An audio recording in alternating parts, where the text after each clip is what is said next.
Today I'm going to show you how to build the Death Star from Palitoy. I'm going to show you step by step how to put this gargantuan toy together. It's an almost 50-year-old toy, and this is a guide like you've never seen before, so let's go. Welcome back to the channel. Let's go over what came inside the box, starting with the box itself. Released in 1979 by Palitoy, this retailed in the UK for average prices of £9 back then, and in today's money, that's $42.40, so not a cheap price for a child's toy. The outside box depicts a boy in a red turtleneck sweater playing with the toy on one side, and on the opposite side, a quadrant of photos showing the different play features of this set. And on the side of the packaging, we see the first 12 available action figures from Wave 1. There were never cardboard inserts issued with this set. Instead, the original box would have come with two plastic baggies, one for containing the plastic parts and one containing the cardboard pieces. Inside the bag with the plastic items came 6 clear action figure stands, 2 laser cannons similar to what the X-Wing used, 12 clips, even though only 10 clips are needed, 2 are just extras, 1 black plastic turret base, 2 trash chute pieces, and 1 yellow-orange see-through plastic turret shield cover. In the baggie with the cardboard came these pieces, and there should be 9 cardboard pieces. 1 wall section labeled A, 1 wall section labeled B, the trash compactor wall labeled C, the tunnel section labeled D, a small floor section labeled E, the cell block floor section labeled F, a floor and wall section labeled G, a circular card ring which does not have a label in the instructions, and the circular base which also doesn't have a label in the instructions. This cardboard feels like heavy, thick puzzle pieces that preschoolers would play with, almost like thin particle board. The instruction manual was 1 sheet with 2 printed sides, and even though the front box calls this playset simply the Death Star, on the instruction sheet it names it Death Star Play Center. And some boxes included the now ultra-rare Palitoy mini catalog. Following the instructions is key to putting the cardboard structure in place. And in doing my research, no digital versions of the instruction manuals exist, at least none that I found. So I'm gonna do you a solid, and let's go step by step on how to put this thing together. Take the wall labeled A and fold it 90 degrees. Then place the clips at the lower ends to stabilize it. Then take the trash compactor moving wall and fold it to form the floor, and then slide the tab into the left-hand slot of section A. Slightly bend the ends of the tabs to hold it secure. Make sure not to force any of these tabs through the slots so you don't fray the edges. It's an almost 50-year-old toy and super delicate. Next, get the wall section labeled B. Fold this to 90 degrees and place the clips on it to stabilize.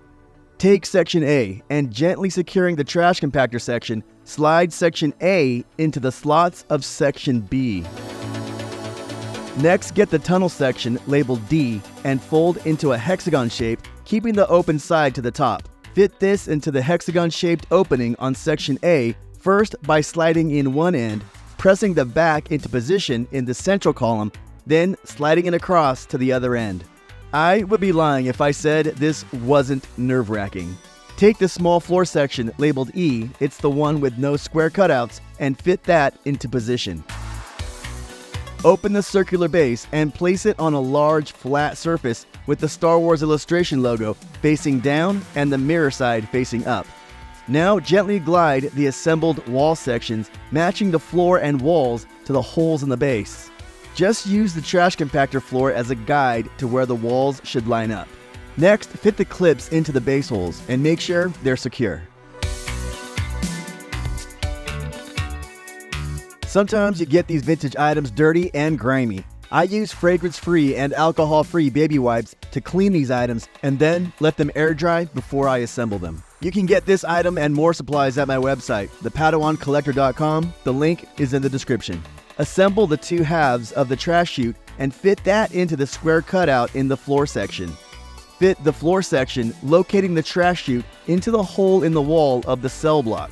Take the combined floor and wall section, labeled G, and fold the floor to a horizontal position and fit its clips into the bottom of the wall section. Fit it in the remaining hole in the base of the playset. Lock the tab into the top of the central column, then fit the floor tabs into the wall slots. Then take the circular card ring and fit this into the central column. Everybody got that? Next, get the black turret base, and then 2 laser cannons fit into the divoted areas on the side.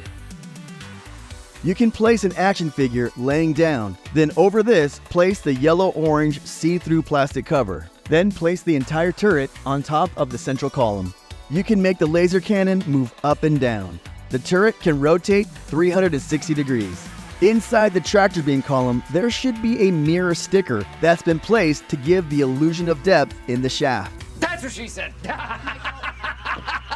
The first room is the interrogation room, where you can recreate the scene where Princess Leia gets mind probed by Darth Vader. On the other side of the tunnel is a guard room with stormtroopers printed by each door, and other printed deco that shows readouts and other information screens. The next room has a physical wall ladder and other designs on the walls to make the room appear as a functional room that a person working on the Death Star would use. There's a door that leads to the tractor beam and a printout of the Death Star hologram, and also a physical black trash compactor chute where our heroes can escape the pursuing troopers. The trash compactor area is designed with one moving wall to recreate the scene from the movie. And on the floor art of the trash compactor area, you can see debris as well as the Dianoga trash monster that tried to eat Luke, but sadly this does not come with the Dianoga trash monster action figure. When the wall is fully compressed, it reveals the trash compactor service area. The trash compactor door swings up to allow our heroes to escape getting crushed,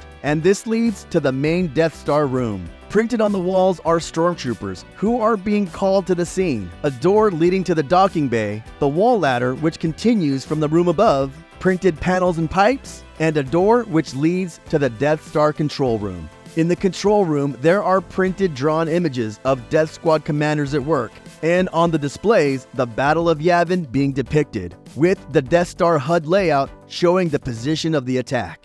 The docking bay has art on the floor of stormtroopers in the elevator shaft, wall art of the troopers coming into the scene, and an area where Vader and Ben Kenobi had their last duel together. The space is big enough to dock a small ship there. The bottom of the playset shows a picture of all 12 of the first wave Star Wars action figures with the Palitoy logo, and a large Star Wars logo with an X-Wing in pursuit of a TIE fighter. And if you want to see my review on the Kenner version, there's a link down in my description. So join me on the next episode, click right here on your screen. And as always, my friends, thank you, and I will see you next time.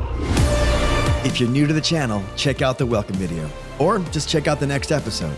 And please subscribe if you want to follow the journey.